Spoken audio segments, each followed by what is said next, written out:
In today's world, loneliness is often seen as a problem to be solved, a symptom of social failure or emotional deficiency.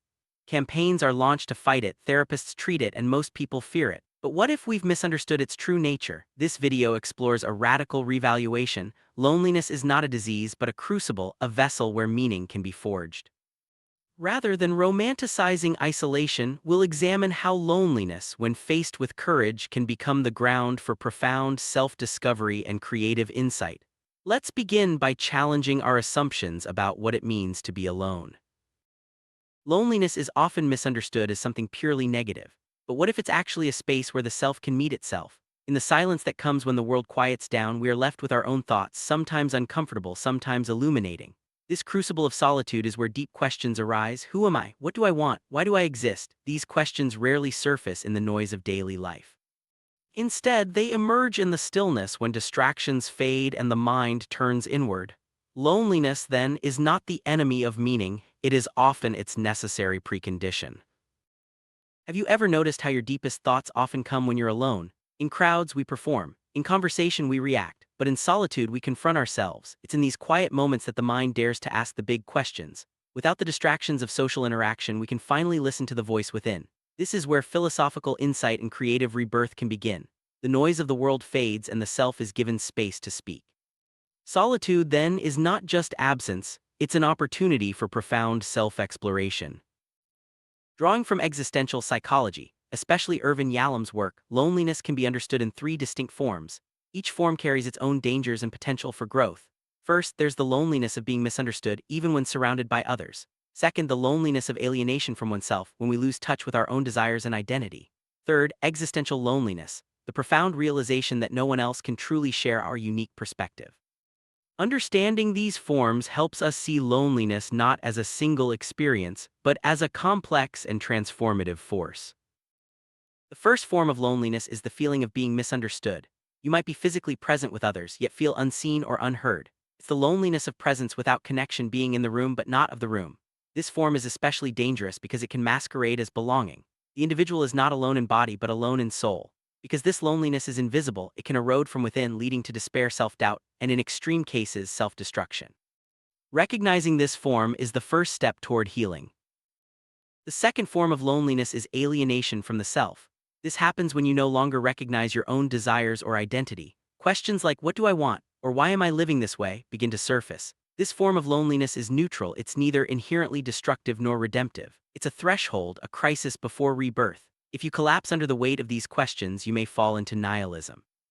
But if you endure and face the void with courage, you can emerge with a reconstructed self, one that is chosen, not inherited. The third and deepest form is existential loneliness. This is the recognition that no one, not even your closest loved ones, can truly experience the world from your perspective. No one can feel your pain, see your vision, or carry your burden. This loneliness is not a flaw but a condition of consciousness. It's the foundation of what it means to be human. And paradoxically, it's this very loneliness that can lead to transcendence. When we stop seeking validation from others and begin creating our own meaning, we tap into the creative power of solitude. Loneliness, especially in its deeper forms, confronts us with emptiness, what philosophers like Camus called the absurd and Heidegger called the nothing. This emptiness is not inherently negative. It's a space where two paths emerge, one toward meaning and one toward self-annihilation. There are three possible outcomes: forging meaning through struggle, collapsing into despair, or remaining stagnant in the void. Not everyone who faces loneliness will find meaning, but meaning cannot be found without passing through this emptiness. The void is both a danger and an opportunity. The first outcome of facing the void is the creation of meaning. Through struggle and endurance, individuals can forge a new sense of self. This process is not easy. It requires confronting uncomfortable truths and enduring periods of uncertainty. But those who persist often emerge with a deeper understanding of themselves and the world. Meaning in this sense is not something found but something created. It is the result of engaging with life's challenges and transforming them into personal growth. The second possible outcome is collapse into despair. Not everyone who faces loneliness is able to endure its weight. For some, the void becomes overwhelming, leading to self-doubt, addiction, or even self-destruction. This is a real risk, and it's important to acknowledge it. Loneliness is not always redemptive. It can be dangerous if faced without support or inner resources. Recognizing this possibility helps us approach loneliness with both respect and caution. The third outcome is stagnation, remaining in the void without moving forward or backward. In this state, individuals neither create meaning nor collapse into despair. They simply exist in a kind of limbo, unable to take decisive action. This stagnation can last for years, leaving people feeling numb or disconnected from life. While it may seem less dramatic than the other outcomes, it is still a significant challenge. Overcoming stagnation requires a conscious decision to engage with life's questions and seek new meaning. A common belief is that what we earn through hardship is more valuable than what is given to us easily. But is this really true? The theory suggests that value does not reside in the object itself, but in our relationship to it. For example, two people may each have $10, $1 received as a gift, the other earned through hard work. The money is the same, but the meaning attached to it differs. The one who worked for it may value it more, not because it's worth more, but because of the effort invested. Value is not objective, it's subjective. It's not in the thing itself, but in the story we tell about it. A man born into wealth may squander his fortune not because it's worthless, but because he never fought for it. Another who rose from poverty may guard every dollar because it represents survival. The difference is not in the money, but in the meaning each person invests in it. This insight challenges us to rethink how we assign value to our experiences and possessions. Meaning is not something we find lying around in the world. It's something we create, often in solitude. When we face loneliness with courage, we have the opportunity to forge meaning from our struggles. This process is deeply personal and cannot be outsourced to others. It's in these moments of quiet reflection that we can begin to understand what truly matters to us. Solitude becomes a workshop for the soul, where raw experience is transformed into insight and purpose. The author shares a personal example. Most of his theories were born after 10 p.m. in silence and darkness. When the world sleeps and the noise fades, the mind finally has space to wander. In these quiet hours, he could separate from the external world and turn toward the questions that haunted him. It was in loneliness that he found clarity, not because he was special, but because he was alone. This story illustrates how solitude can become a companion on the journey of self-discovery. The night, with its silence and stillness, becomes a companion for those seeking deeper understanding. When distractions are gone and the world is quiet, the mind can finally focus on what matters most. This is not about escaping from life, but about creating a space where the self can reflect and grow. The night offers a unique opportunity for introspection, allowing us to confront our fears and dreams without interruption. The journey of self-discovery is ongoing. The author does not claim to have reached ultimate truth, only that he is walking the path. Each night in solitude, he continues to ask questions and seek answers. This humility is essential, recognizing that the search for meaning is never complete. The night is not just a time for rest, but a space for growth and exploration. In walking this path, we learn that loneliness can be a guide, not just a burden. It's important to clarify the ethical boundaries of this theory. The aim is not to encourage isolation or romanticize suffering. Loneliness is not always good, nor is it something to be sought for its own sake. Instead, the message is that loneliness is not always bad, and sometimes it's the only place where the self can truly meet itself. Facing loneliness with courage is not a rejection of society, but preparation for a deeper return to it.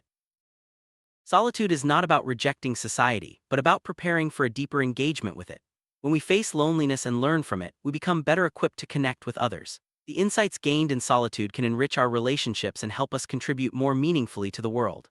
Rather than seeing loneliness as a barrier, we can view it as a bridge, a necessary step on the journey toward authentic connection. Loneliness is not a disease to be cured, but a condition to be met. It is neither inherently good nor bad, but a space that can lead to destruction or the creation of meaning. When we forge meaning in struggle, it is not more valuable because it was hard-won, but because we have poured our essence into it. The alchemy of solitude transforms raw experience into wisdom and purpose. Let's stop fearing loneliness and start asking what it's trying to teach us. Sometimes the only voice worth hearing is the one that speaks in silence. In a world full of noise and distraction, it's easy to lose touch with our inner selves, but in moments of solitude we can finally listen to what our hearts and minds are trying to say. This act of listening is not passive, it's an active engagement with our deepest questions and desires. Silence becomes a teacher, guiding us toward greater self-understanding. This theory draws on the work of existential philosophers like Yalom, Camus, Heidegger, Frankl, Nietzsche, and Kierkegaard. Each of these thinkers grappled with the challenges of loneliness, meaning, and the human condition. Their insights remind us that the search for meaning is a universal journey, shaped by both struggle and solitude.